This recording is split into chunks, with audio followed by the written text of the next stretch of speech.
Listos.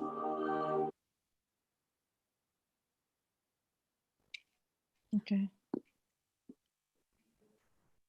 I think we are on air now. Thank you very much. I am Francisco Serrano. I am operations COO of Auditor Nacional Lunario and booking manager for both of the venues. I am very pleased to have here at this panel dedicated to talk about the languages and the convergence of languages in the performing arts. And I would very much like to introduce Mariana Aymeric, the head of the Festival Internacional Cervantino, who is about to give us a welcome. Thank you very much. Thank you, Francisco. Thank you very much for being here. Thank you all. Really, Mariana, toca ya. Gracias por estar aquí. Gracias. Gracias a todos. Thank you very much from Australia, from Spain, from Montreal. Thank you very much, everyone, for being here. You will be that great hands. Thank you, Francisco, for coordinate this panel for having all of us here. Thank you, everyone who are watching this around the panel. Thank you. And this panel will be sorry, here everyone is talking to me and I lose my concentration. I just want to tell you that I'm very great and very grateful for having you here. Thank you, Francisco. Thank you, everyone. I have to go because I'm running a festival right now. But thank you very much. You are in a great hands. Thank you all, and I will follow the panel in my way. Thank you very much. Thank you, Mariana. Gracias. Thank you to Mariana, who is the General Director of Festival Internacional Cervantino. I would like very much to introduce our guests here today at this panel. First of all, we have Mariana. I want to make just a short note. This panel will be held to all of the people that is watching us in this live transmission in YouTube. This panel will be held in English, and it will be with subtitles. It will be available with subtitles next Sunday at noon in Mexico City time. And I would very much like to give this introduction, welcome to Mariana Garza. Mariana is a Mexican singer, actress, and theater producer. She is co-director of Mexico City's theater venues Teatro Milan and Foro Lucerna. She is also producer and strategic development director of the theater award ceremony Premios Metropolitanos de Teatro. Apart from being an active actress and presenter in television series and live shows, theater and film, she is also a producer, and in 2014 she acquired and reconstructed Mexico City's longtime renowned theater venue Teatro Milan and Foro Lucerna. She is currently an actress in Mexico's first immersive theater experience designed with a social distancing approach, Elena, Teatro Milan, 1985. Thank you very much, Mariana, for joining us today. Gracias, Mariana, por estar con nosotros el día de hoy. Gracias. Valentí Oviedo. Valentí is General Manager of Gran Teatro del Liceo de Barcelona in Spain. He started his career in the marketing and corporate financial areas of the industrial and consumer sector, but thanks to his close relationship with the arts, in 2008, he began to manage two of the cities of Manresa's municipal venues, Cursal Theatre and the Conservatory Theatre. Later, he was manager of the consortium of the Barcelona's music center, L'Auditori, house of the Barcelona Symphony Orchestra. There, he was recognized due to the improvement of the entity. In July 2016, he was appointed manager of Barcelona's Instituto de Cultura. He is currently general manager of the Gran Teatro del Liceo, a position he was appointed to in March 2018. Welcome, Valentí. Thank you very much for the invitation. Charlie Koch is Chief Executive Officer of Brisbane Festival in Brisbane, Australia. In 2020, the Brisbane Festival, usually the most anticipated event of the year, was one of the first major arts festivals in the world to be delivered during the COVID-19 pandemic. In doing so, employed over 1,000 artists and art workers, commissioned 28 new works, delivered 573 performances across all 190 suburbs of Brisbane. Before being appointed Brisbane Festival CEO, Charlie was the general manager of Circa Contemporary Circus from 2013 to 2018. His leadership was instrumental in the organization's accelerated growth. Circa's award-winning works have been seen in 40 countries. Thank you, Charlie, for joining us today. Thank you. It's lovely to be here. Morin Oxemery, artistic programmer, Festival International de Jazz de Montréal, Montreal, Canada. He was born and raised in Marciac, France, house of the acclaimed festival Jazz in Marciac. Morin Oxemery moved to Canada in 2006, where he first worked as a local jazz label before creating his own booking and management agency. He has worked with artists like Tigran Hamasyan, Sophie Hunger, and Eric Truffat.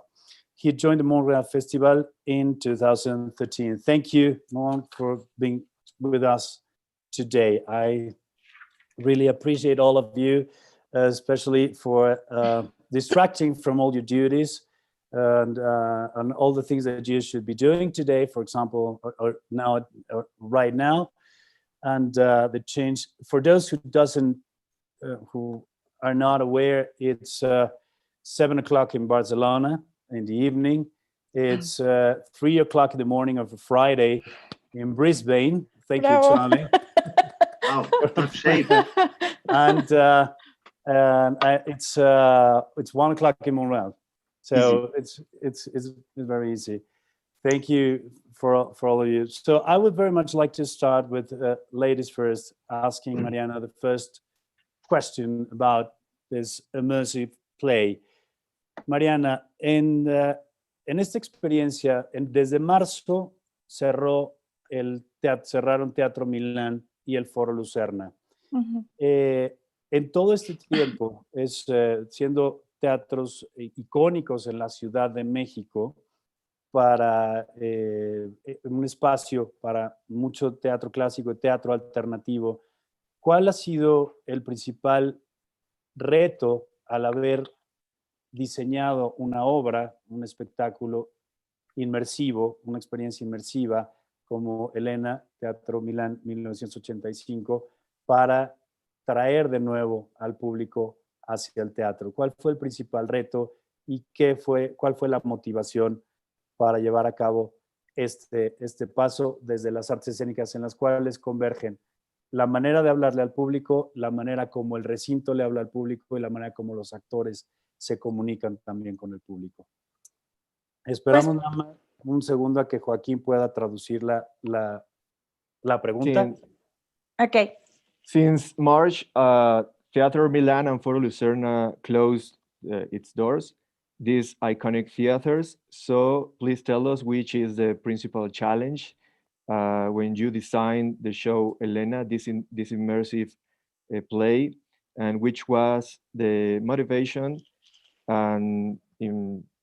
which was the motivation for this show, this play, and how the actors and the place itself talks to the audience.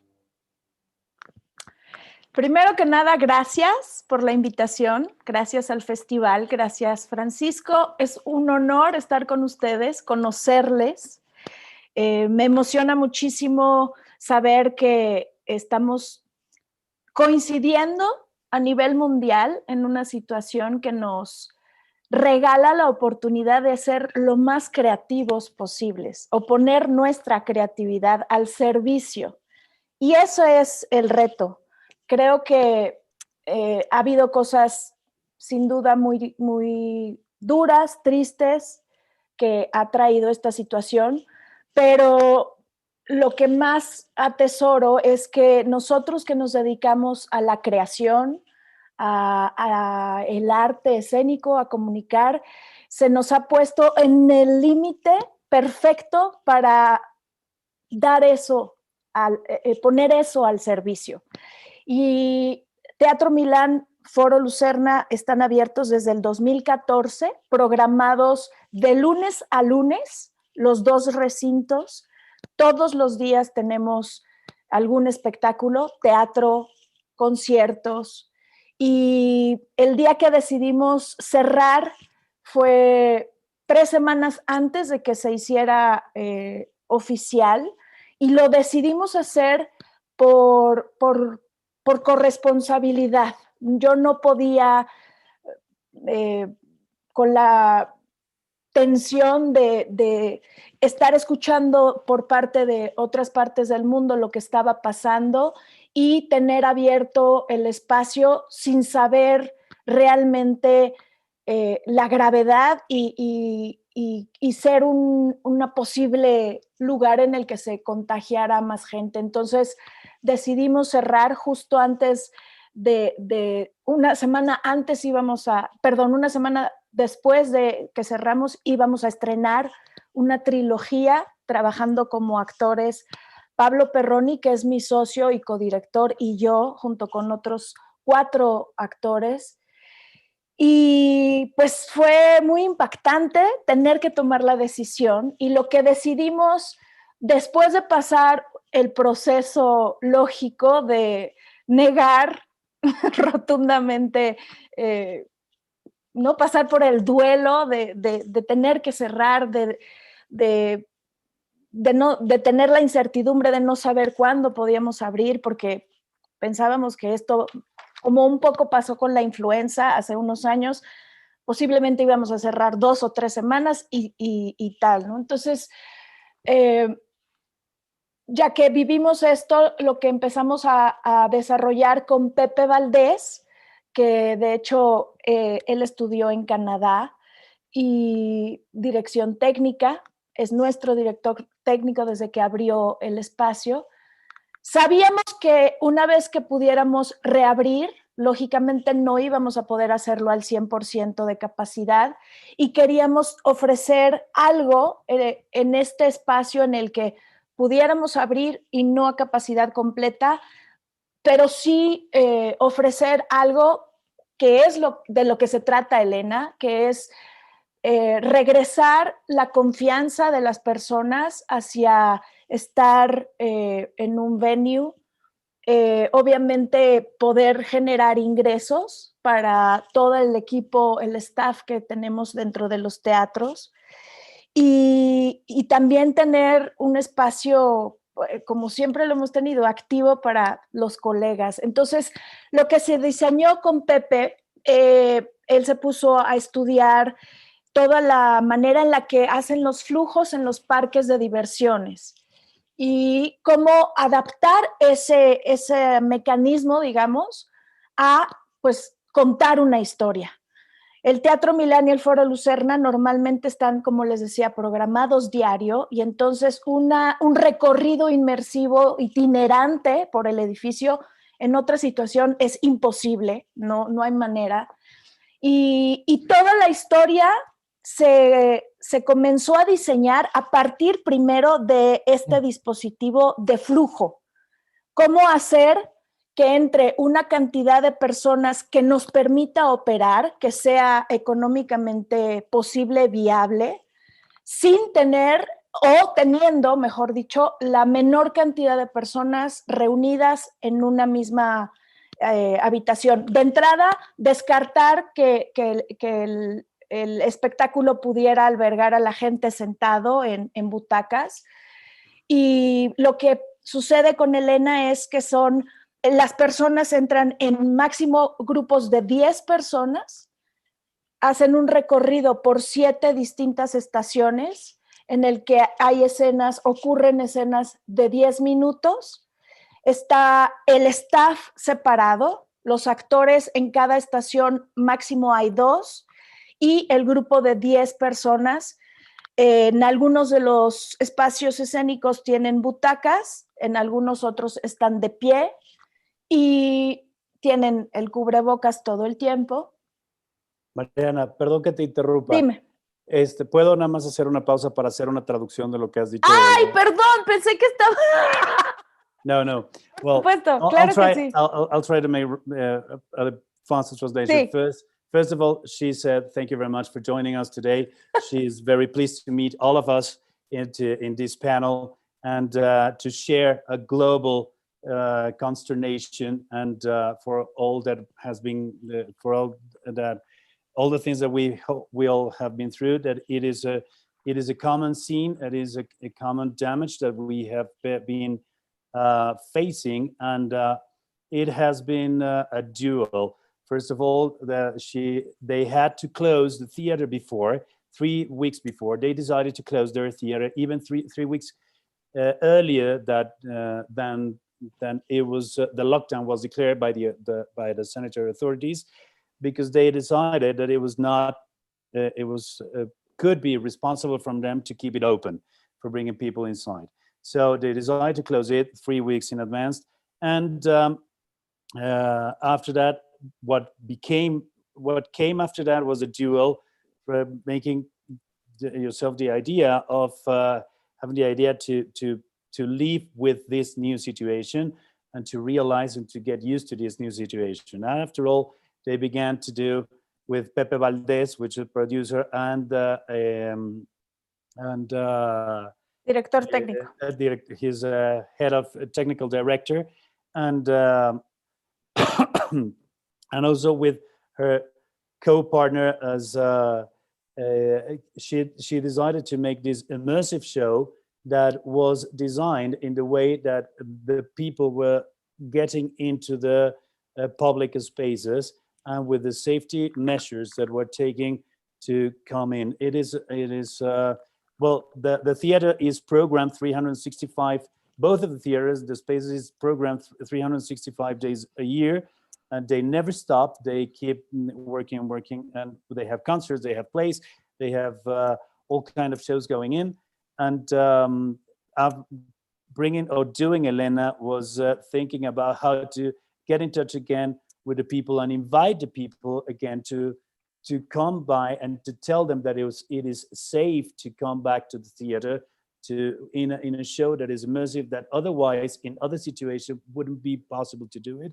And of course, looking for having some kind of revenue in order to be able to pay all of the staff that was working and was held during all these months in the theater. So sorry, Mariana. So está muy bien.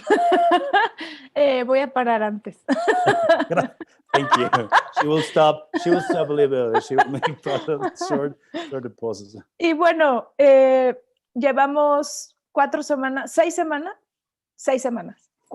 semanas de reapertura, y afortunadamente la respuesta ha sido muy favorable. Primero porque somos muchas personas que, tanto actores, creativos y productores y público, que añorábamos regresar. It's been 3 weeks. Sorry. We've been reopened for 6 weeks, and fortunately, 3 weeks. 6 weeks. 6 weeks. And fortunately, the answer of the audience has been favorable, good. Sorry. Yes. Y vamos a continuar con la temporada 3 semanas más. Ya había llegado a su fin. Se extendió la temporada porque la gente ha respondido muy bien, y el teatro va a comenzar a tener algunas de las otras producciones que estaban ya programadas, algunas de las a las que les es posible operar con el porcentaje que tenemos ahorita autorizado, que es el 30%.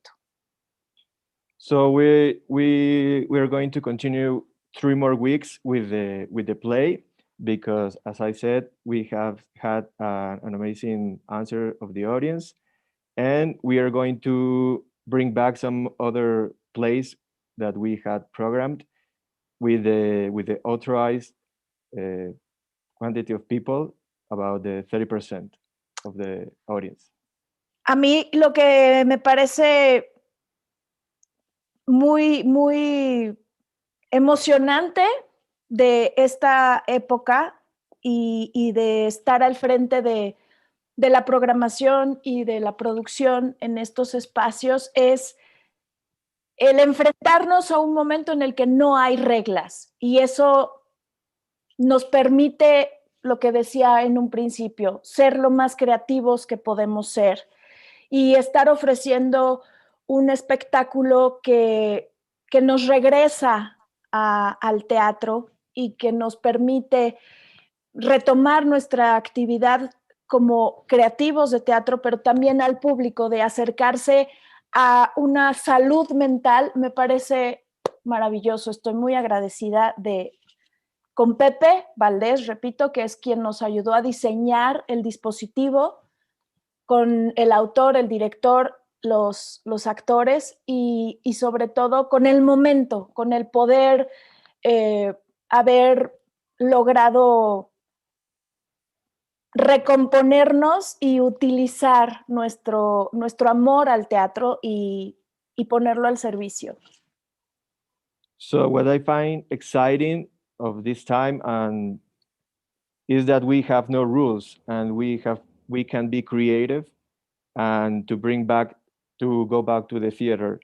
I'm really thankful with Pepe Valdez and the author of the play.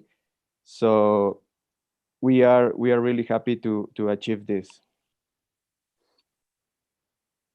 Thank you very much, Mariana, for sharing this experience with us. I would like to now go with Charlie Koch. When everybody in the world was thinking how to deal with the COVID-19, with the lockdowns. Nowadays, Madrid is again going through a lockdown. London is going through a lockdown again. During these months, of course, with very low numbers of infections and deaths that you've had in Queensland, fortunately, as the CEO of the most important festival of the eastern coast of Australia, and what made you decide that it was possible to go ahead with a live show festival as large as the Brisbane Festival is, and what was also your main fear about it? Oh, yeah. Okay, thank you. And thank you for having me on the panel. It's a real pleasure to be here. I think you're right. I mean, you made the point, Francisco, that we do have very fortunate case numbers here in Queensland, and I think that that's an important piece of context.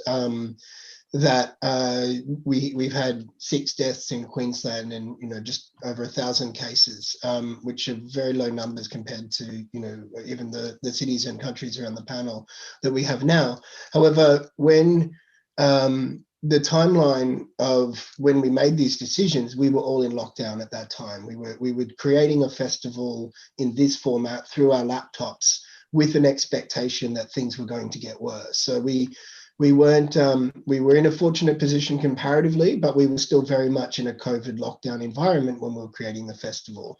And Mariana talked about the March being the date when your theatre closed, and I think March is a milestone for all of us, that all of our plans that we had for beyond March all got thrown out of the window in that time. And so for us at the festival, we had a very formed international arts festival with theatre from South America, dance from Shanghai, theatre, the kind of international arts festival that you would expect. And all of that got thrown away. The footage that you're seeing on the screen now, we did these weekly rap videos. So this is from the end of week 2. And you can see that, we had performance that happened, and that some of this footage now is of, we broke our program into types of performance that could be taken to the people and delivered safely. So the initial idea when we were in lockdown was, how do we, if we can't bring the people into our venues, how do we take the art to the people? And while in Rome we saw Italians singing opera to each other from their balconies, our artistic director, Luis Bezzina, so we don't have the balconies that they have in Rome, but we do have streets, we do have our parks, we do have our street corners. So how do we take this opportunity to do what I believe festivals are capable of doing, which is adapt and be resilient, and festivals can be a very loose definition. So March, we took the whole festival that was planned, we threw it out the window. April, we realized that we couldn't rely on our box office income, we couldn't rely on our sponsorship, and we were probably going to get very low philanthropic giving. But fortunately, about 50% of our income comes from our government partners, and that's still a good $6 million. And if we have the ability to redistribute $6 million of very valuable money back into our industry in a way that theaters, ballet companies, orchestras cannot do, then we have an obligation to do that. So the drive in April was very much an obligation to our industry to say, how do we employ as many artists as possible and use this time of lockdown to commission as much new work as possible? And then how do we make sense of distributing that and performing it in September when our festival is on? And so the two main factors were an obligation to our industry to support them in a way that we felt no one else could. And if we did, then it was our responsibility to do so. And secondly, how to provide a beacon of hope and how to provide a gift to our city in a time when they would need it more than ever. And those two drivers were what led the artistic director and I to first try and convince our board, who then said, okay, maybe you need to go and speak to the chief health officer, the state government person who's making decisions about borders being closed and everything else. So we sat and we explained what we're trying to do. Some of our ideas were not allowed. Others, they said, no, you're on the right track if you can make sure it's safe. And then we had to write, we then became an administrative process of COVID plan writing. And we were writing our plans while other plans were being written alongside us. So theatres can now open in Brisbane. They have to have restricted numbers. There's certain rules about coming in and going. I see Mariana nodding. I'm sure she's very familiar with these practices as well as Valentini. We had to, once those were written, those plans about reopening theatres were written, then we could start to look at, oh, maybe we'll put theatres back into our program. Where there was a plan that was written around dance. If dancers follow a certain rule, they can rehearse, they can teach classes, they can perform on stages. Oh, great. Well, let's put dance back in our program. So we were responding as plans were being written and opportunities opened up, and as theatres reopened, we started adding more pieces into the program between May and July. And we really only added dance and theatre and circus into our program in July. At the very last stage because they just opened up. Before that, it was a festival created for a lockdown environment. How do we have performances pop up on street corners so people in their houses can look out and see an orchestra or an opera singer in a park that they'd never expect to find them? We have beautiful public art by Dutch artist Florentine Hoffman, these beautiful birds that appeared across the city as a beacon of hope so people could look up and feel inspired. We had a laser artist from Melbourne in Victoria fly to Brisbane, quarantine in a hotel for 2 weeks, and then put lasers on 15 buildings and compose a really beautiful piece of electronic music that you could download through an app and listen while you looked at the lasers from wherever you were in the city. So very different festival to what we threw out the window in March, but an adaptable festival that was driven by principles of we have to do this, it's our role, it's important. And fortunately, in a context where the city wasn't as sick as other cities are getting, and very fortunately, we didn't make the whole city sick by doing what we planned to do, which was a very big risk. You know, what was I worried about? I was worried about we would be the cause of this thing.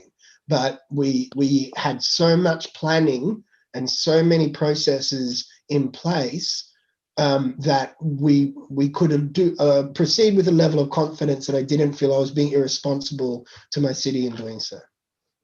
Okay, so let's say that the festival was reshaped and changing day by day. It was reshaped, you know. Yeah, version 15 probably, you know, draft 15 probably made it to the this program. But it's quite a dense program too that ended up being much more filled, and I look back on it with a sense of pride. And again, my artistic director Louise Pizzino did an amazing job of actually having a festival that felt like it could be an international arts festival outside of COVID time. You know, it had a dense, and it has merit and artistic integrity. It just, as you say, was reshaped and remade and adapted all the way through. Okay. Well, thank you very much, Charlie. We'll go back to that in the next question. Valentin, I have a question. Well, one of the things that was a landmark in these pandemic days was we were talking about the Eugenio Ampudia piece that was put together in June. This concert for the Bioscene that was shot at the Liceu. It was for all those who hasn't seen it. It was a concert held by a string quartet with a piece, I believe it was Rossini's piece, a piece by Rossini, and they played for more than 2,000 plants who were placed in each one of the seats of the Grand Liceu de Barcelona. And it was a statement of hope, definitely. Well, at least personally, it's how I'm taking it. It was a statement of hope how the performing arts had to survive, how they will be able to survive. But it was also a landmark of the institution. Is this a specific narrative of the institution that will prevail in the forthcoming years? And, gracias, Francisco. Sí, desde luego esto tiene que ser una narrativa del teatro de ópera. Conjuntamente con Víctor García de Gomar, que es el director artístico, y Josep Pons, que es el director musical, estamos repensando lo que es un teatro de ópera. Fijémonos que Macbeth de Verdi hablaba de la liberación de la mujer, las bodas de Fígaro de Mozart hablaba ya de la caída de la aristocracia. Wagner impulsa la relación entre el hombre y la ecología, cosa que ahora todavía se prevale. ¿Y dónde están los teatros de ópera hoy en día? Pensábamos que corremos el riesgo de estar alejados de la ciudadanía. Y cuando un teatro de ópera está alejado de la ciudadanía, corre el riesgo de desaparecer. En ese repensarlo, planteamos, por ejemplo, el día que abrimos las puertas y no podíamos poner público, que cómo nos expresábamos. Ahí vino Eugenio Ampudia con la propuesta. Pues claro que los teatros hoy en día tienen que hablar de la ecología, de que la naturaleza tiene que estar en el centro de las políticas del ser humano. Claro que el teatro, pues estamos hablando con proyectos educativos de las migraciones, del transhumanismo, del feminismo, de la diversidad. O hablamos de esto porque esto es el arte, o estamos un poco perdidos. Esta es la reflexión que hacemos. Al final la ilustración, desde la ilustración se nos ha marcado mucho decir sí o decir no, prever aquello que es útil o no inútil. En cambio, justamente el arte es lo que permite transformar a las personas. Y o somos nosotros que desde el arte lo ponemos en el centro de las políticas, o estamos perdidos, y lo tenemos que hacer de manera atractiva y de manera que alcance a mucha gente y por tanto conectar lo que la gente quiere con lo que nosotros hacemos para lograr transformarlo. O sea, adiós a la ilustración, vuelta al humanismo y vuelta a que los teatros de ópera sean útiles no solo para que estéticamente alucinemos, sino también para que seamos útiles a través del arte a la transformación de la humanidad, que es lo que requerimos hoy en día. Siempre digo, el Big Data sin humanismo no es nada, son datos. Y el humanismo lo aporta el arte. Y desde ahí es donde estamos trabajando, pues desde nuestra parcela, desde la ópera. Pero también con una cosa muy egoísta, subsistir. Porque si no, fijaos, el Met ha cancelado toda una temporada que seguramente de aquí el año que viene pues abrirá con festejos, pero la realidad es que la institución más importante del mundo ha cancelado y no hay manifestaciones en la calle. Y no me preocupa que cancele el Met, sino me preocupa cuán importante es para la sociedad la cultura. Y ahí creo que tenemos que hacer un ejercicio de autocrítica para volver a estar en el centro de la gente, porque somos necesarios. Somos Sí. necesarios. Gracias, So- Valentín. Joaquín. So we are representing an opera theater where we share the relation between men and ecology, for example. And today, the opera theaters, we think that are in risk. We fear the risk that we are far from the people. So, and when we fear the risk of disappearing. So the day we open the doors, we are trying to save this. So the art is what allowed us to transform people, and from the art we try to put this at the center of the politics, or else we are lost. So we're trying to connect with the people, and with this we're trying to transform it. The theaters, the opera theaters are we want them to be useful through the arts, and through this we want to transform humanity. So we can see some examples like the other theaters that has canceled, and there are no manifestations on the streets. So the question is, how important is the culture to society? And we're trying to do this exercise of autocriticism. Gracias, Joaquin. Thank you. And adding a little bit more about what Valentin said is that, for example, the Metropolitan Opera has closed. New York has closed, and it will be closed until next year. But you don't see any riots on the street from the people saying that it was closed, or being angry, or protesting for the closing of the Metropolitan Opera. It will be reopened, but we have to get closer to the people every time as an opera theater.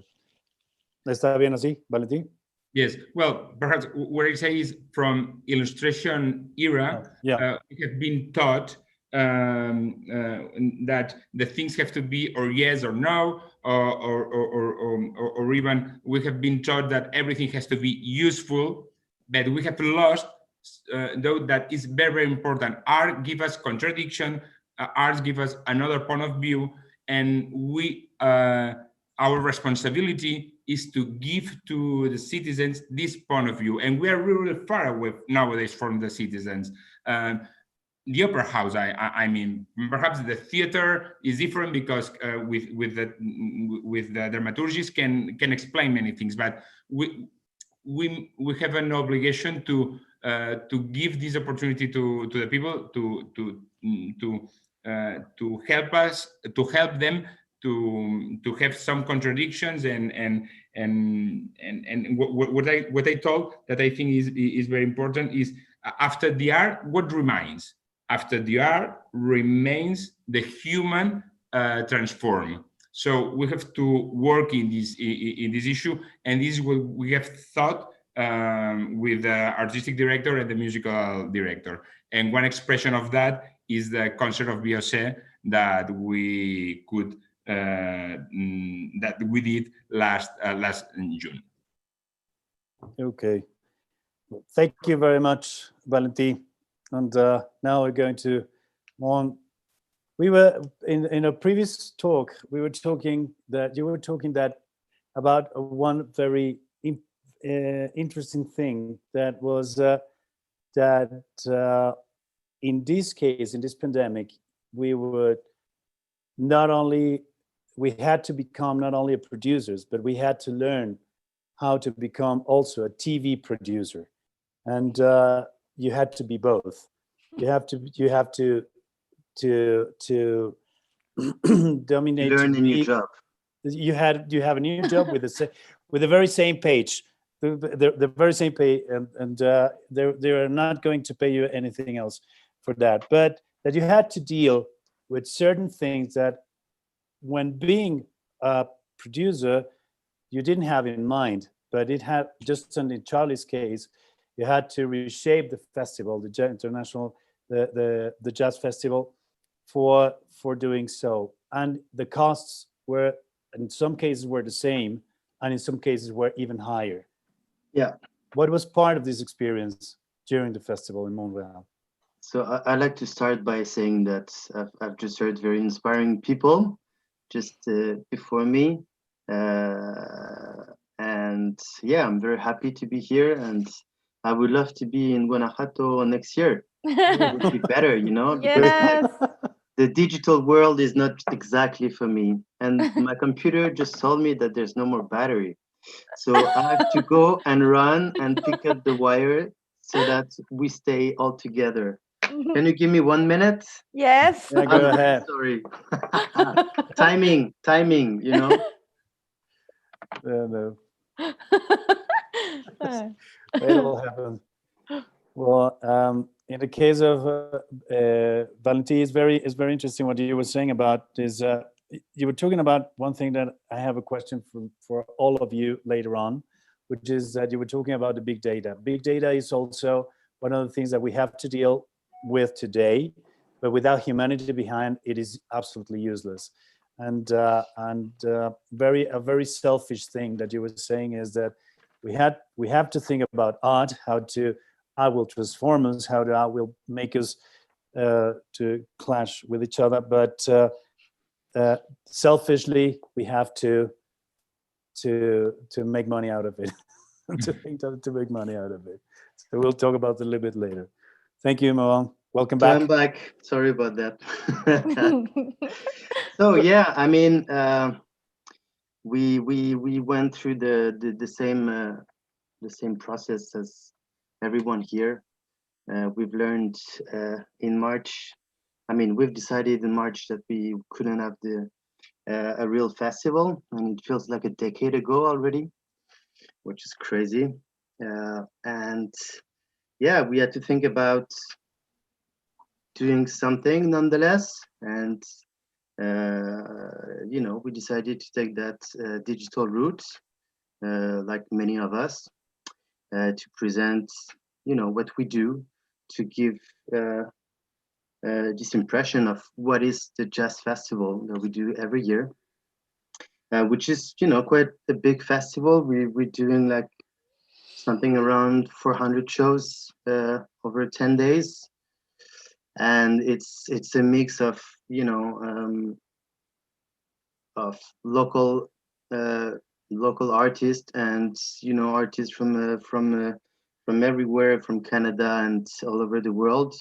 It's a jazz festival, so we're trying to have like at least 50% of, you know, jazz during our festival.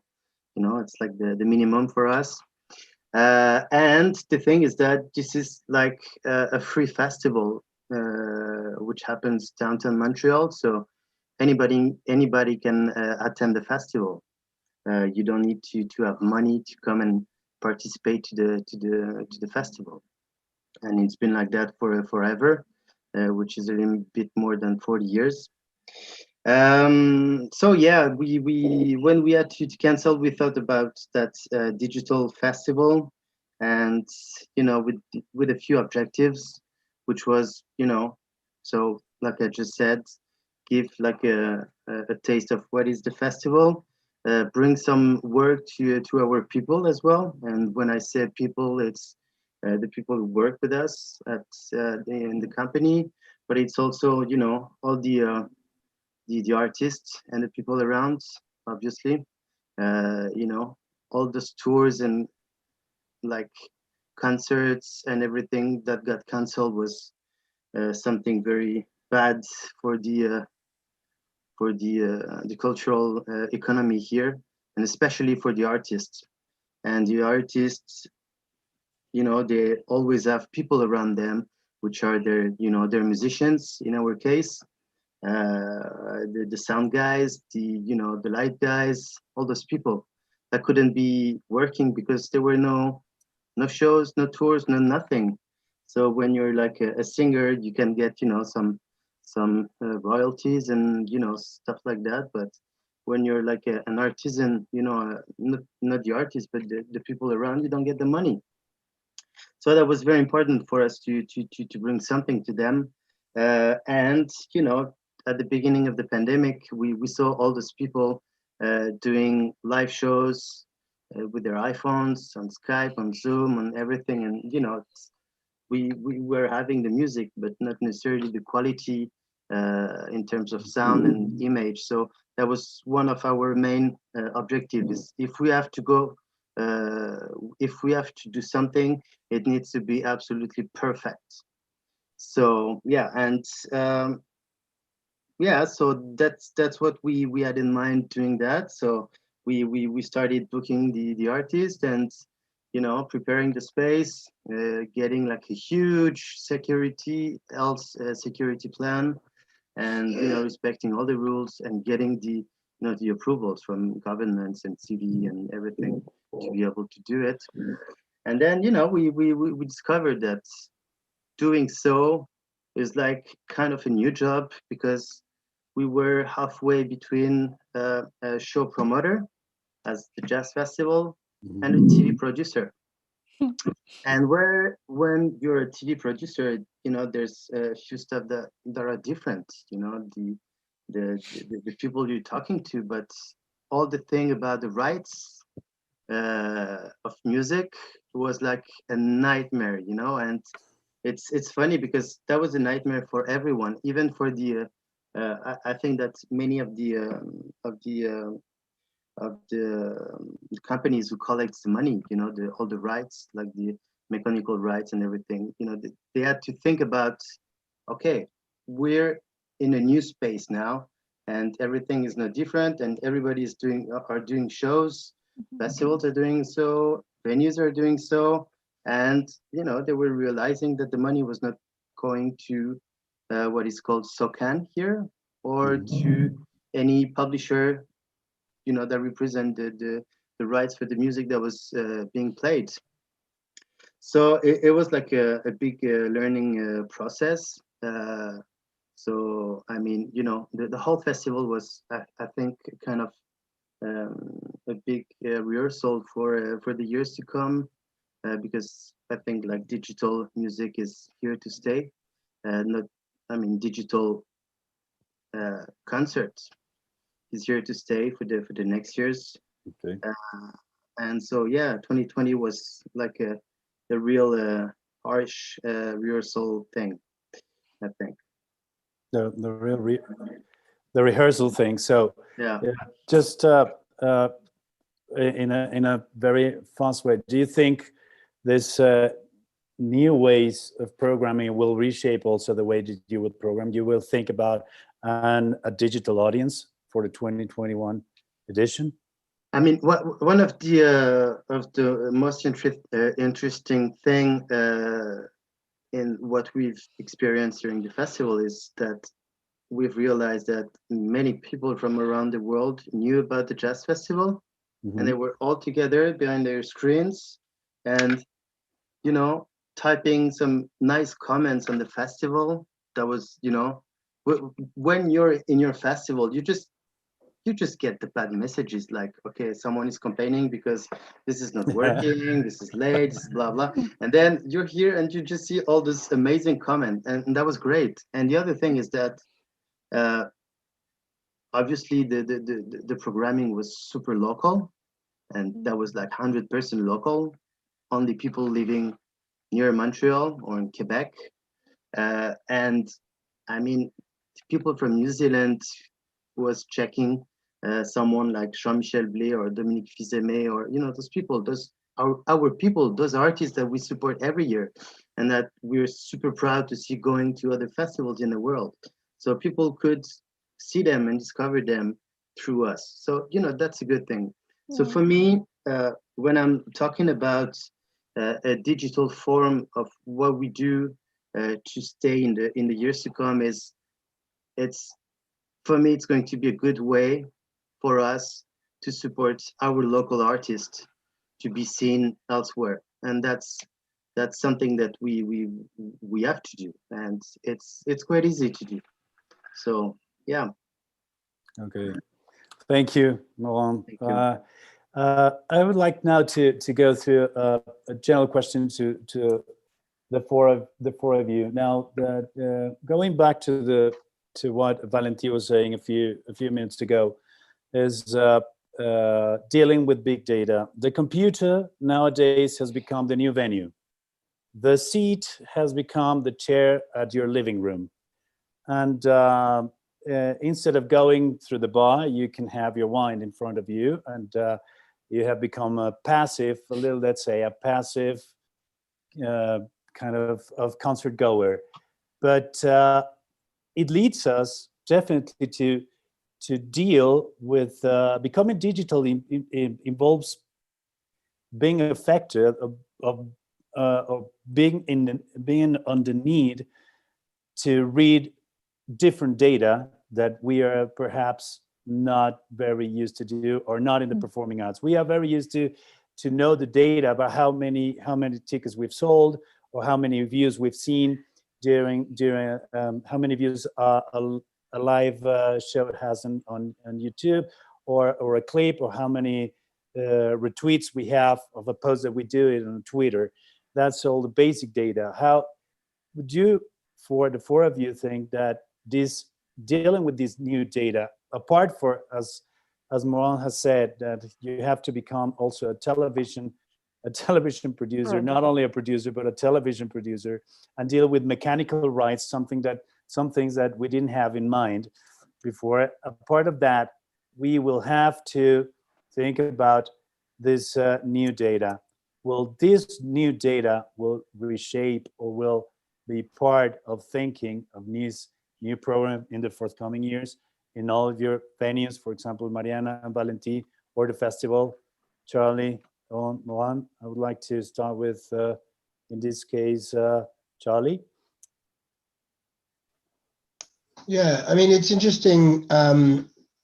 We made a very firm decision not to do the virtual theater, virtual festival, because it was the direction of our artistic director at the time. So I think, listening to Marinda and talk about music rights and a new language that we had to learn, I think all of us my new language was COVID planning. I now speak a language I didn't know in March. And I think that it is not one that I chose to learn, but now I'd probably know more about it than many others because of what we've gone through. So whereas I understand the question, and I think going forward, how we adapt and how we find our ways to perform, and for many it is virtually, through online services and streaming platforms. I feel fortunate that we found a way to deliver live performance, and for us, we'll continue to lean into that. But in doing so, I acknowledge all of us have had to, whether it's working through rights of music through Maureen's experience, or what Mariana would have had to have gone through to reopen her venue and perform the site-specific work, or as Valentin spoke about before, the performance and what was very popular and seen around the world with the performance to plants.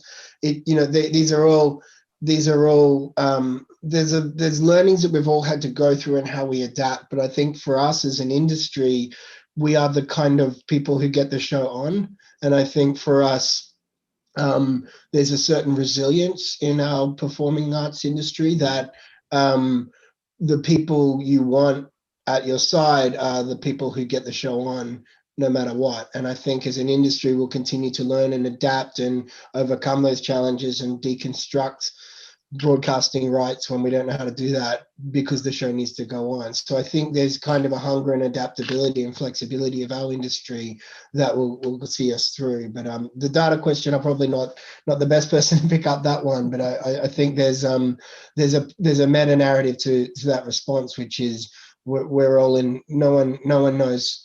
No one is an expert in what we've all just achieved over the last 6 months, and we'll continue to be resilient and adapt. But luckily, we're hungry like that. So, yeah. Thank you very much, Charlie. Mariana. Coincido muchísimo en todo lo que dijo Charlie. Y lo mencioné en un principio. Creo que lo más hermoso de esta insisto siempre en buscar lo hermoso de entrada.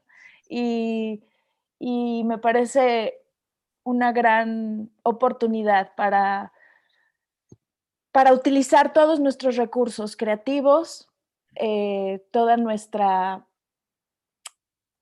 algo que hace mucha falta, que es empatía, y transformarla en algo que pueda llegar a las personas a través del arte que cada uno de nosotros hacemos. I agree with Charlie. I mentioned before, the most beautiful, I think, is a great opportunity to use our creative resources, to be empathic, and to transform this in something that we can share with the people. Y pues exactamente, no estamos ante algo que tenemos que construir por día, y también coincido con Valentí en insistir en poner sobre la mesa por qué nuestra industria no es una cosa de primera importancia para el mundo entero, porque al escuchar que está pasando también eso ahí, que pasa mucho en México y que es con lo que yo me topo todos los días desde que reabrimos los teatros en 2014 y que he estado al frente de la programación, pues se hace mayor nuestra labor, nuestra tarea, poner en primer lugar de necesidad por el aporte que crea lo que nosotros hacemos, la industria, el arte, la ópera, el teatro, la música. So, exactly, we are trying to reconstruct this day by day, and I agree with Valentí on insisting on putting on the table why our industry is not a first necessity thing, because to hearing it happens all over the world, and I find this every day since we opened our theaters on 2014. That's our biggest job, to put on first place what arts, music brings to the society. Gracias. Thank you. Gracias, Joaquín. Valentí. Francisco, I completely agree what you said before. I mean, the screen becomes another venue, but I think that will be another venue in a different way that we understand nowadays. I mean, first of all, the screen is an opportunity, but also can show our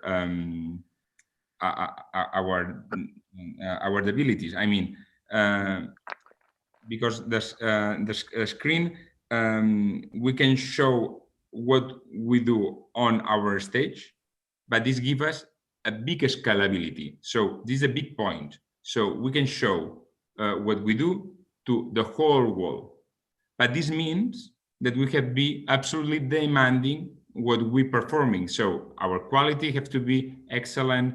Our singers have to be excellent, because we show what we do to the whole world. So this gives us an opportunity, because it's a way to give a scale to our business, and so wow, we have a business with a scalability. So this is all what we wish, actually. But when I said that I think that this will be in a different way, is because we cannot only show the performer, the perform. We have to add value. We have to create a community of attendance, a new community of attendance. So we not only show the show, we perhaps will be some specialists about the opera that will keep in touch with the rest of attendance, explaining what is happening to the opera. We will have to a platform where the audience can get in touch with the other ones from Sydney to Los Angeles or from Barcelona to Madrid. So we have to rethink the way that we show our performs to the world through the screen. So I think that the way to show an opera how we understand nowadays is almost over if we want that this opportunity of scalability have success. So Thank here you. is opportunity of big data, opportunity to take data from the world, and then opportunity to get a sponsorship not only from our city, otherwise from other countries. So if we do that correctly, and if we are the first, and if we don't do mistakes, this can become an absolutely opportunity. But if we fail, perhaps we won't have a second choice to do it well. Yeah, that's very right. If I mean, if you try it, it's fine trying, but if you do it, fine. You have to do it just as I think there is a coincidence in all senses in all of us that if we have to try, but if we try it, we have to do it right. Exactly. Otherwise, if we fail, nobody will ever see us again. And perhaps content is king. Now, Mom, for last with you this last question, do you think dealing with this big data and performing, and since the computer has become the new venue, and the seats are in a different way in a different part of the venue, do you have to will the decisions of programming a festival will be also taken by considering this new big data, that this information the data is giving you? I mean, there's probably many things I want to say right now. Valenti was talking about we have one chance to to show something and to interact with the people from everywhere and find new ways and everything. Then I think that maybe we're going to all get competitors at some point, because if the people are buying a ticket to see a digital show in your opera house in Barcelona, why would they do it for my opera in Montreal? So it becomes like a giant village where you can access anything. So that's one thing about what was said before. In terms of data, I feel for me it's like it's to see business not being culture, or art or culture not being business. And I feel that Charlie and Mariana are doing stuff because there's like something very important in terms of the artistic object. Mm-hmm. I do, I'm more on the business side of it, I'd say, where I need data every day. If I book someone, I've probably checked where this guy is on Spotify, on Apple, on Instagram, on Facebook, on everything. And if he's not at the place, at a good place, I'm going to think about it. And obviously, I'm not going to not book someone because he just has like a few hundred people on his Instagram. I don't care, I have many different slots where I can do stuff. But it's like a concern we have all the time when we are building the programming of the festival. But then, if you're doing some digital stuff and you have the numbers, it doesn't lie. If one artist play your festival and there was like a digital show and there was, I don't know, like 200 people behind their screens checking the show, but then maybe the sponsor is not going to be interested in helping us the year after, because data are not good enough for them. So it's numbers are everywhere. We can access them. It's so easy, and we need to work with them. But at the same time, we need to put them in perspective as well. And Yes. it's the business we're using to do all those digital stuff, which is YouTube and mainly Facebook, and we had the conversation on the phone, Francisco. It's, you know, I don't know if you've ever did that, you know, post something with a personal account and post the same thing with like a pro account. And if you don't push the pro account with, you know, paying advertising, your personal account is probably going to have more clicks than the corporate one. Yeah, because that's how it works. You need to pay to get to be able to be seen by other people, and I think it's very unfortunate. I mean, you know, that works for a smaller scale things, and I'm not talking about Ariana Grande or that kind of people, because obviously when I post something, it's going to get huge necessarily, but you know, it's like all the algorithm that brings the people to see it, because Facebook and all, they know that, you know, it brings click and it's interesting for them as well. So yeah, it's a tough world where there's good things and bad things. At the end, there's nothing like life experience, obviously, because in Definitely. our budget also the main income comes from life experience, but also this also demand us to do it excellent in our venue. So we have to work hard in order to give a good experience to our audience, to explain that there's nothing like life experience, and try that they come again and again. So everything helps to give better experience in front of your screen or in live experience. But surely we can do exactly because people have to meet each other, actually, because we are human and we need that, no, and we need that to feel what is in front of the stage.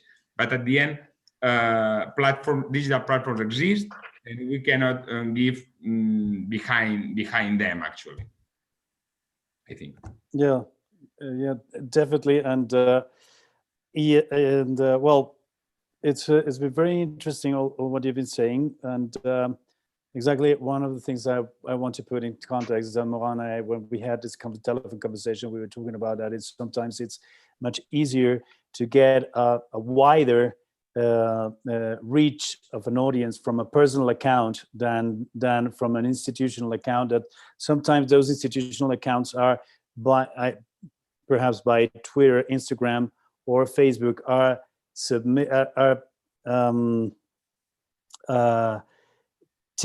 very, very closely observed, and either you pay for an advertisement, very few money, but you have to pay in order to get to a wider audience. Even if it doesn't really matter if you have 1 million followers or 2 million followers, but if you have I don't know, perhaps 10,000 followers in your personal account, you will reach much more people than from the other one, and you certainly will not reach. It's something happening with the algorithm that you will not reach the proper people that you think you will, in order to make, not only for selling tickets, but letting the people know what is going on. And sometimes you have to deal with that. It's a very strange world, that it's a part of the data we have to deal with. And according to the all the things that we have to do, there is nothing like the live experience. Nothing will ever replace the live experience, not the digital. But just to wrap everything up, the wrapping up is like, I have a few things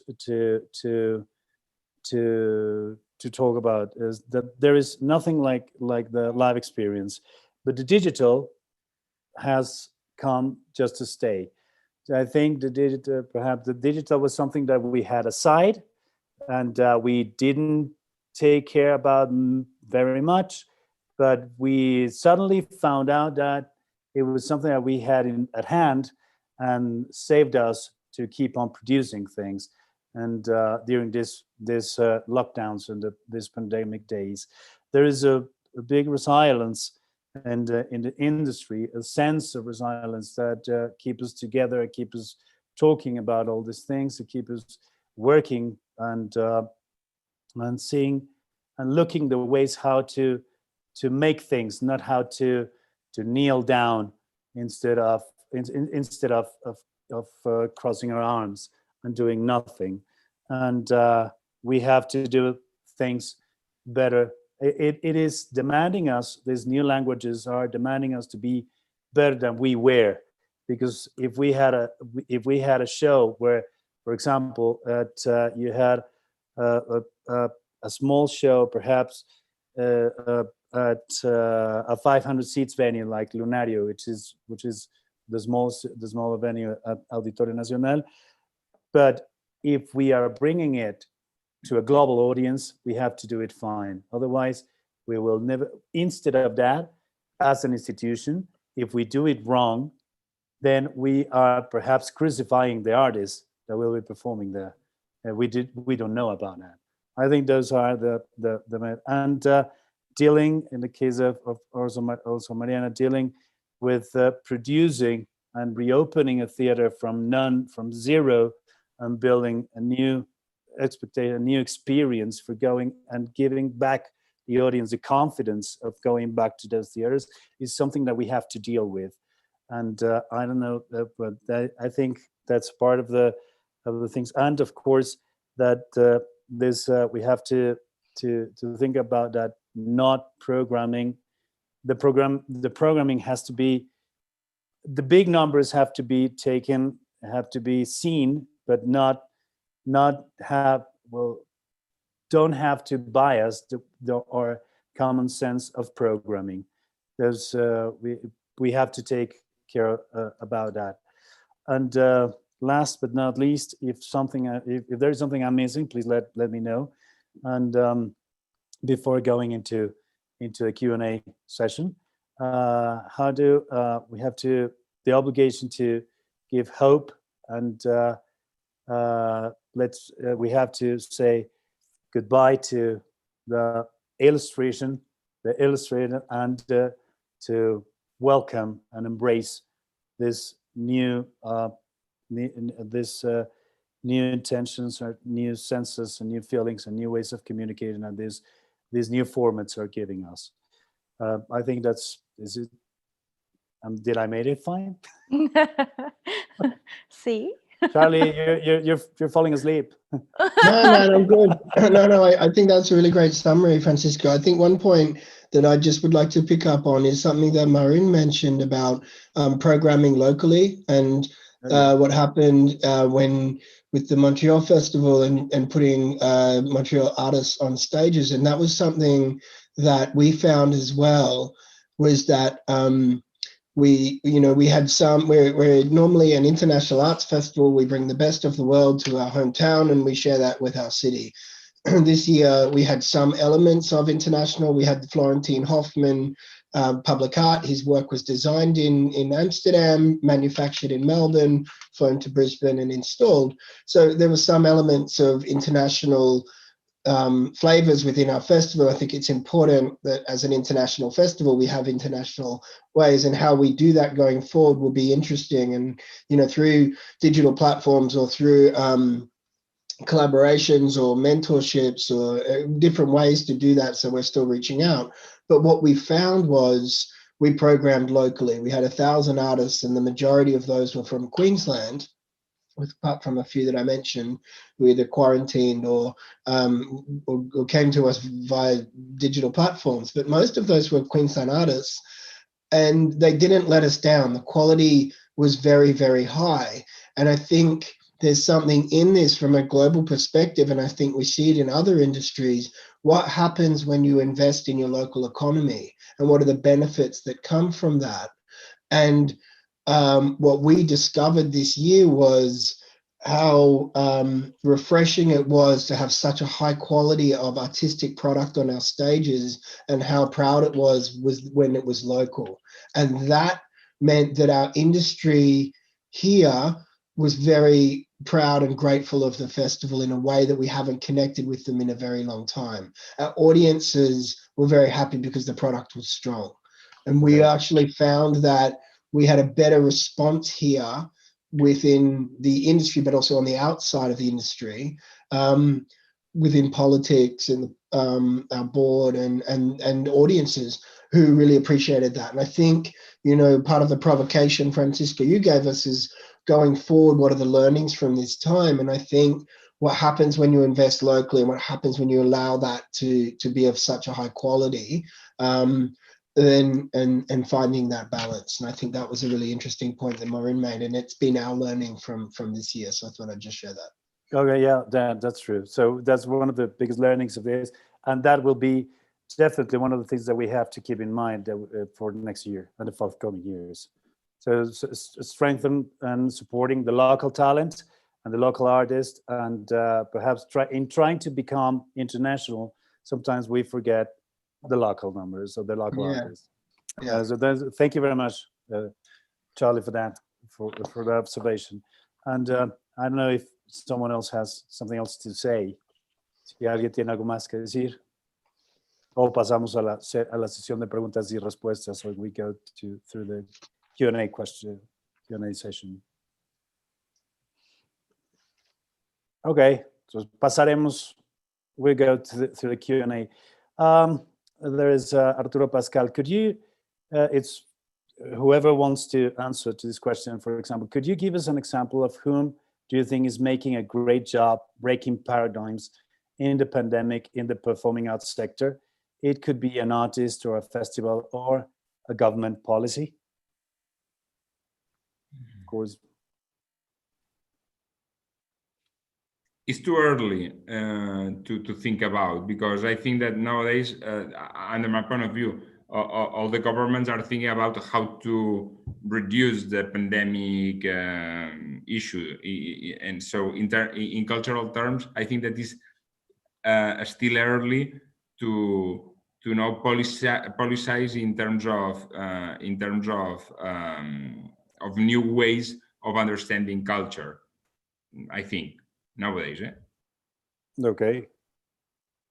And, from my end, I mean, these aren't necessarily names of artists that will be familiar to the audience or to the panel, but what we found was as opportunities arise to perform again, the plans have to change. And so we had some companies who were expected to one show.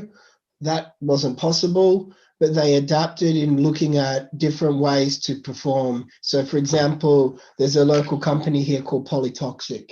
They took their theatre show, threw it out the window. They ended up doing a piece where they did like a time capsule. They interviewed many people from across the local arts industry. They then made a beautiful video art piece that then blended some of that, turned it into a projection piece, and projected it onto the wall of the Powerhouse Theatre, which is an old industrial, used to be an industrial brick, electrical station, and is now a theatre, beautiful brick building. And they projected onto the front, and then they had circus performers on ropes, kind of doing up and down the wall. So they kind of had this live art piece that then the audience it was free to the public, but the audience had to stand 4 meters apart and, COVID. But it was a piece that engaged the entire industry. It was a beautiful spectacle piece. It had live performance, video projection, etc. And they made it in 3 months because that was the opportunity. We presented them and they did it. Another company did the same thing. They had a theatre show, they threw it out, and they did a piece similar. I don't know the work that Mariana is talking about, but it was a live art piece, and it wasn't a theatre show, but it had audiences. If you turned up with your partner, you got separated, you sat at a table and you met a stranger, you were given a bottle of wine and you had to answer questions that were predetermined. There was performance in and around it. There was musical, it was a promenade piece as well, but they adapted and remade it based on what were the rules. And I think, again, I acknowledge the fortunate position we are here, but not everyone in Australia has done what we've done in the last month or so. Because they haven't lent as heavily into what's possible. And if there's a crack, the door's open this much, we're just leaning into it to see how far we can get it open without breaking the rules. And that's what a lot of our artists did. what can we do? Then how do we break that open and explore the potential within that, still reduced parameters, but gosh, we can fill it with something beautiful, even if it's reduced. And I think that's the more we have to do, is lean as heavily into what's possible and then fill it with art. And that's what I found our companies, these are local companies, Polytoxic, Circa, Contemporary Circus, where I used to work, The Good Room, great local companies who adapted. We had percussionists on the roof of reservoirs overlooking the city because they're industrial concrete slabs, but they have views of the city. So you put a tam-tam up there, a gong, and have a percussionist play it, and it's the most beautiful experience you'll ever have. But whenever would you find yourself on a reservoir roof with a view of the city, listening to one percussion piece for a half-hour set? This was all created because the door opened that much, and we just leaned as heavily into it. And I think artists will do that, So never underestimate every opportunity that you have in front of you. Tenemos una pregunta para Mariana. We have a question for Mariana. Lo que la pandemia nos ha mostrado es que el público está listo para el entorno digital. Obviamente el uso del celular nos ha aclimatado a pero ¿qué tanto están los artistas dispuestos y capacitados a sumergirse en ese mundo y a reaprender y a adaptar su creación a las posibilidades de la tecnología, convivir en el futuro entre la fisicalidad y la virtualidad? Pues sí, eso... Could you translate? There's a question for Mariana is, the pandemic has taught us that the audience is ready for the digital environment. Obviously, the use of a cell phone has been part of it, but how are the artists willing to do, and are they capable to submerge themselves in this world and to relearn, reshape, and readapt their creative process to the possibilities that technology is giving them, and to live in the future with this duality between physical world and virtual world? Es algo que se mencionó ya, ¿no? O sea, hemos tenido que aprender a hacer ahora ese lenguaje. Como artistas. Hay varias producciones que se están transmitiendo en vivo, otras que se están grabando para poder justamente, que eso es lo que estamos haciendo desde el Teatro Milán. Vamos a comenzar a hacer transmisiones de obras, pero sí apoyándonos en equipos que hacen televisión para crear este nuevo lenguaje de no traicionar que es un espectáculo teatral, el lenguaje teatral, lo que es la dramaturgia y etcétera, pero sí transformarla para que sea, en términos de calidad, mucho mayor y mucho más interesante de ver. So it has been told, we are learning this language. There are a lot of productions that are broadcasting live, others that are broadcasting recorded material. And so we, in our theater, we are going to do this. We're going to broadcast some plays, but we are trying to, or we are supporting ourselves on television teams to not betray the theater show and the dramaturgy. But yes, we are trying to bring the most quality and to transform it for this. Dentro de Premios Metropolitanos de Teatro se abrió una categoría para reconocer y premiar a todo el material que esté generándose en el país a nivel virtual. Joaquín, si quieres. Yes, at the Metropolitan Awards, there is a new category to recognize this kind of new material. Y Por ejemplo, la temporada que nosotros estamos haciendo presencial con este dispositivo de no mayor, grupos de no mayor de 10 personas, también tienen un material que es un documental que está en YouTube disponible y que muestra cómo es que se creó, cómo es que funciona, y la idea es eso, replantearnos todos los que amamos el arte en vivo y que no vamos a dejar de hacerlo, cómo sí adaptarnos a esta nueva forma de llevar nuestros contenidos y aprovechar que es esta gran oportunidad de que se pueda ver a nivel mundial, que creo que esa es una muy buena ventaja para todos, el poder compartir lo que hacemos localmente en nuestros teatros, ahora hacerlo, utilizar las plataformas para poder exponerlo en todo el planeta. And for example, this season that we are doing with this where we only have 10 people in the theater, this material also has a documentary that you can watch on YouTube, and it shows how it was created and how it works. And the idea is to bring again the live art and how we adapt to this new form, and how we bring our new content and to take advantage of this huge opportunity. So the world can see our work. It's an advantage that we can share what we do locally in our theaters, and we use these platforms to expose it. Gracias. Thank you. And from Moran, there is a question. Do you see more international cooperation now that we all need to survive and come back?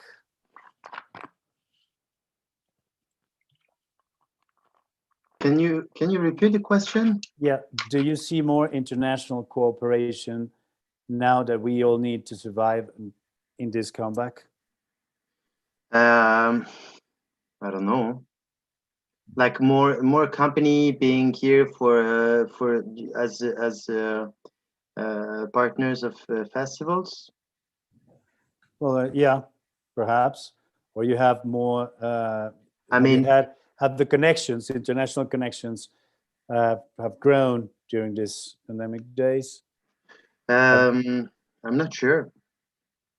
But you know, I don't work for in the partnership department. I'm really focusing on the booking department. But I feel that we're still very Canadian in our partnerships. But you know, I think that other than, you know, partnership like business that brings money in, I think we're talking a lot to many different organizations in the world, like other festivals, and it's, you know, there's a lot of conversations with for me, for instance, like many different jazz festivals in Canada, to see what we can do all together to do stuff better, and, you know, find ideas in case this pandemic keeps on.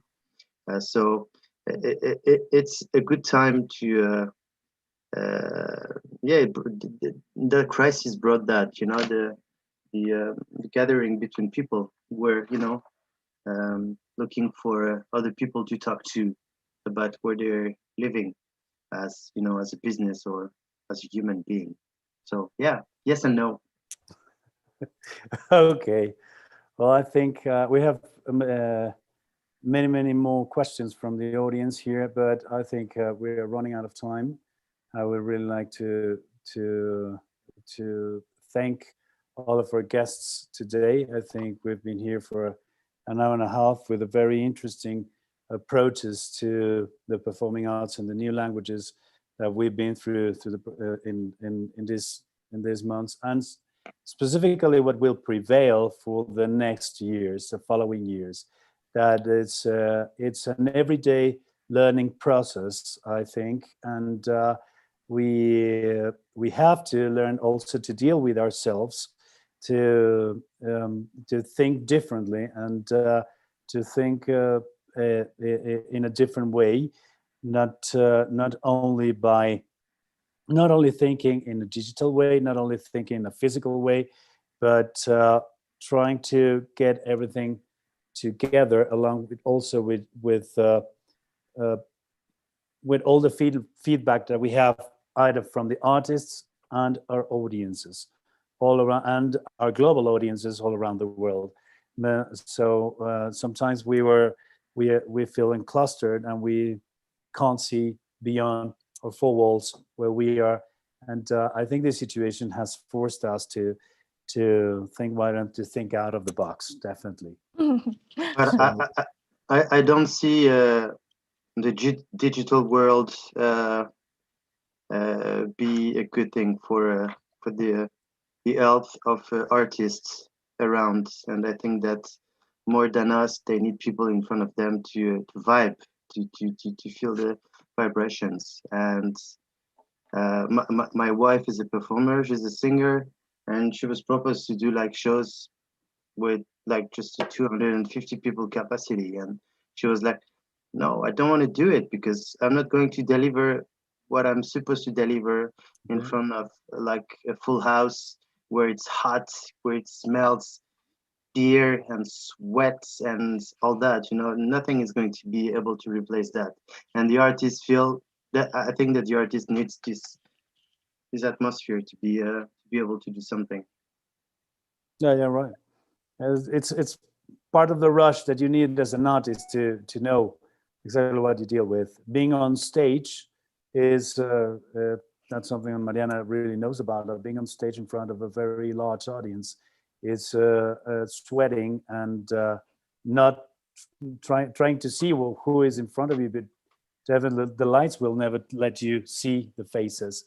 But the live experience, either for the audience and for the artist, will definitely be replaced. They don't know what to say between songs, It's like, okay, thank you for being here. Okay, let's keep on. Okay, thanks. Bye. They're waiting for the applause. Yeah. And the only people giving the applause are the staff around. Yeah, exactly. Well, I don't know if someone of you have anything else to say or to add to this really wonderful, interesting panel. Invite us in Mexico next year. Yes. I would love to come to Cervantino next year. Definitely, we will be delighted to see you at the Festival Cervantino, which is it will be a 3-week wonderful experience next year, and in 2 years it's turning 50. So it's going to be a huge party in 2 years. Mariana is not. She really had to, as she said, she had to go because she's running a festival nowadays. So, but very much. Well, thank you very much to all of you, Mariana. Yes. Muchísimas gracias. Juan, gracias. Merci. Fue un placer. Valentí, gracias de verdad. Charlie, thank you very much. Charlie. And thank you for this. It's almost. Good night, Charlie. Good morning, Charlie. Good morning. Oh, it's morning time now. Okay, right. I don't really want to but one of the things that happens during these transmissions and during this meeting is that you pour the coffee on your notes. You handled it very tactfully, Francisco. No one knew. You didn't break a sweat. Well done. No, I wish it had been whiskey. Unfortunately, it was not. But it was not. That's a waste of whiskey right there. But muchísimas gracias a todos. De Gracias. verdad. Thank you very much. On behalf of the Festival Internacional Cervantino, en nombre del Festival Internacional Cervantino, and the Auditorio Nacional in Mexico City, I'm really pleased and I'm really honored to have been the moderator of this panel and to know all the aspects that are of all the people that are going around this world where we are more connected every day. Thank you very much. Recordamos a toda la gente que nos está viendo que la retransmisión subtitulada será el próximo domingo a partir de las 12 del día en el canal del Festival Internacional Cervantino. For all the people that is watching us, we will have another transmission of this panel next Sunday. Will be available with subtitles in Spanish for all the people that were watching us. So we will be able to see us again. And for all who want to, thank you for everyone, to Ariadna, for being able for keeping us updated, Fernanda, Yadira, and of course the Festival Cervantino, and Joaquin for translation. Also, thank you very much. And I hope to see you next year at the Festival Cervantino. You will be bewitched by the magic of a city like Guanajuato. You all have to come. Yeah. Thank you very much, and a big applause for everyone. Okay, guys. And Thank you. Nice. Goodbye. Bye. Thank you all. Bye bye.